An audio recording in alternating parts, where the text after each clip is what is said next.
그 중에서 하나가 하이에나가 자기 동족끼리 몰려가지고 완전히 그냥 그 동물을 몰아붙이는 이런 막 울부짖는 소리. 또 거기에 더 붙여가지고 원숭이가 서로 먹이를 갖고 막 싸울 때, 일본 원숭이가 그럴 때에는 막 그 굉장한 소리, 이런 것들이 그 사람 귀조차도 아주 섬뜩하게 만들어요. 그래 막 소름을 끼친다고 그러는데 그런 소리가 거기에 포함이 되어 있었다는 거죠. 또 메기라든가 이런 해파리 같은 경우에는 이 전기적인 어떤 변화에 되게 민감해요.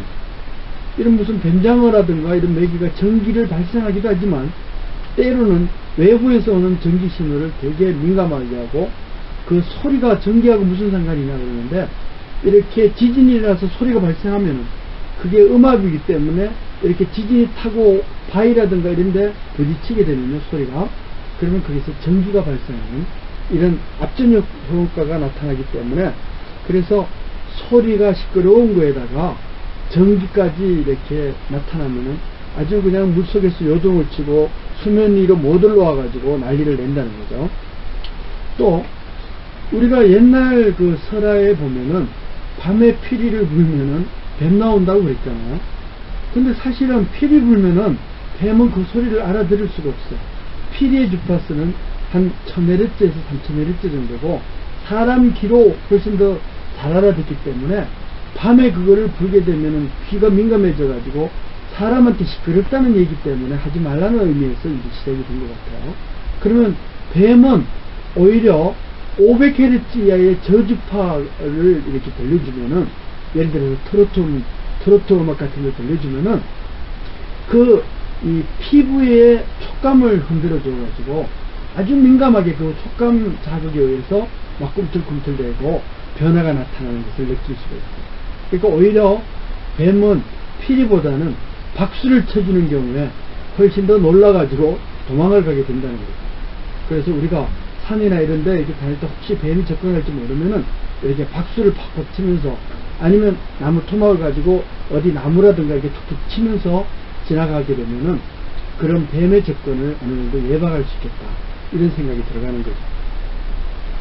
여기서 우리가 또 재밌는 그런 사실을 하나, 동영상을 보려고 합니다. 여기는 복돌이라는 얘기인데요. 이 복돌이는 요 가까운 거리에서 그 야밤에 건물 붕괴를 미리 알고, 그래서 주인을 구한 아주 그 충견이라고 알려져 있는 복돌이에요. 왜냐하면 시장통에 거의 쓰러져가는 그 2층집이었는데, 2층집에 강아지가 매달려 있는 게 아니고 아래쪽에 이렇게 목줄에 매달려 있었는데요. 밤만 되면은 바람에 이렇게 낡아가지고 끼룩끼룩 하는 이런 초음파가 들렸던 거예요. 그러니까 막 그날따라 넘어지기 일보 직전이 되니까 막 그 초음파 소리가 아주 굉장했겠죠. 이 유리창에 스티로폼 아니면 칠판에 그 손톱 긁는 소리 같은 게 들렸을 거란 말이죠.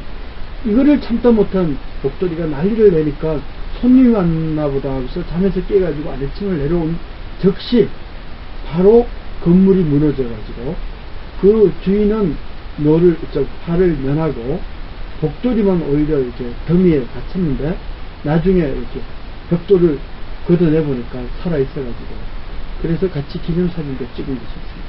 이걸 한번 잠시 보도록. 네, 아주 재밌는 그런 현상을 우리가 이제 살펴봤는데요. 이어가지고 또 다른 동물들은 결국은 이 수면 아랫부분에 아주 심해 깊은 바다에서 살고 있는 이런 어종 같은 경우에는 웬만하면 수면으로 또 오르지 않는데, 그게 해지에서 마그마라든가 지진이라든가 해일이 일어나 버리면 그 소리의 불안감 때문에 모든 것을 포기하고 이게 수면 위로 또 오르게 된다 하는 기이한 현상이 나타나고요. 또 까마귀 같은 경우에는 되게 영리해요. 그래서 평상시의 소리가 아니고 아주 자기 귀에 요란한 소리가 들리면 사람은 못 느끼지만 거기에서 즉각 그것을 주변 까마귀들이나 사람들한테 알려주려고 막 유일하게 큰 소리를 내면서 비정상적으로 막 날아다니고 하는 이런 불안 정세가 감지된다고 해요. 또 이렇게 뱀이라든가 파충류 이런 것을 동면을 하는데, 이런 것들은 땅 속에서 소리 전달이 잘 되니까 멀리서 무슨 지진이 일어나고 그러면은 시끄러워서 동요를 못하는 거죠. 그러니까 뛰쳐나오는 이런 현상이 나타나게 돼요. 또 박쥐는 우리가 아주 좀 싫어하는 동물 중에 하나일 수가 있는데요. 뭐 설화에도 여기 붙었다 저기 붙었다 그런다고 그러는데, 사실은 그 어두운 동굴 안에서 이렇게 살다가 보면은 만약에 위험에 처하거나 그러면 어떻게 됐지? 막 동굴이 울리게 되겠죠. 그런 아주 가슴을 쓸어내리는 듯한 이상한 소리가 동굴에서 울리면 거기를 뛰쳐나올 수밖에 없는데, 참고로 이 박쥐는 자기가 내는 소리를 가지고 되도록은 반사음을 이용해 가지고 이렇게 항해를 해요. 근데 박쥐를 관찰해 보면 재밌는 게, 이 창살이 위아래로 이렇게 되어 있으면은 잘 이렇게 헤쳐나갈 수가 있어요. 근데 이 창살 자체가 옆으로 안 되어 있고 위아래로 이렇게 막혀 있으면은 가다가 부딪혀 버립니다. 그러니까 그 무슨 말이냐면, 방향이 위아래로 찍찍 해가지고 이렇게 쭉쭉쭉쭉 소리를 이렇게 낼 때 이 소리가 위아래로 구분을 되는데, 만약에 쐐기둥을 하나 탁 해놓으면은 그 위아래가 전부 다 이렇게 반사돼서 돌아오니까 열려있는 줄 알고 결국은 그게 부딪혀서 죽게 되는. 그러니까 철창을 수평으로 해놓느냐 수직으로 이렇게 해놓느냐 이런 차이에 의해서 박쥐가 그 틈을 헤쳐나갈 수 있느냐 아니면 부딪혀서 죽느냐, 이제 이런 것들이 관찰이 되고 있어요.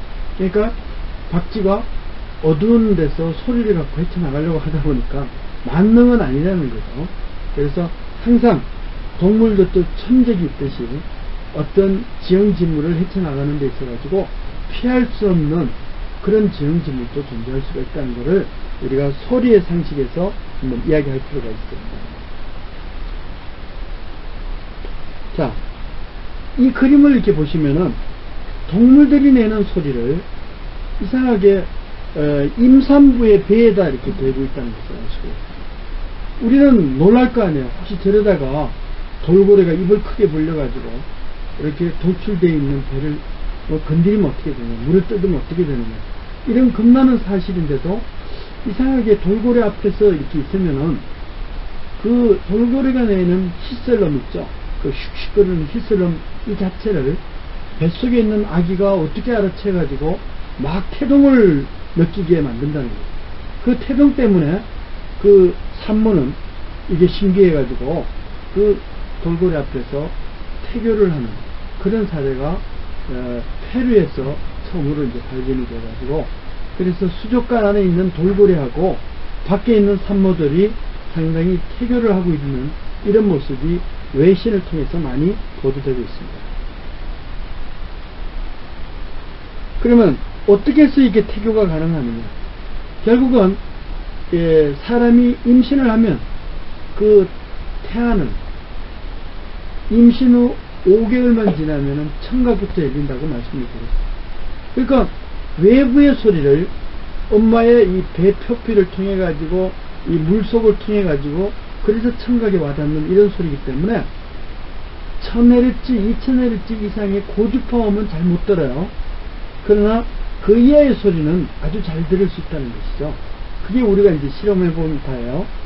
그러니까 외부에서 예를 들어서 이제 사람이 못 듣는 초음파를 내면 이런 초음파의 소리, 히스럼은 이 청각을 갖고 있는 이런 신생아 또는 태아들은 훨씬 더 그런 소리를 잘 알아듣기 때문에 그래서 그런 소리를 받아들일 수 있다는 거예요.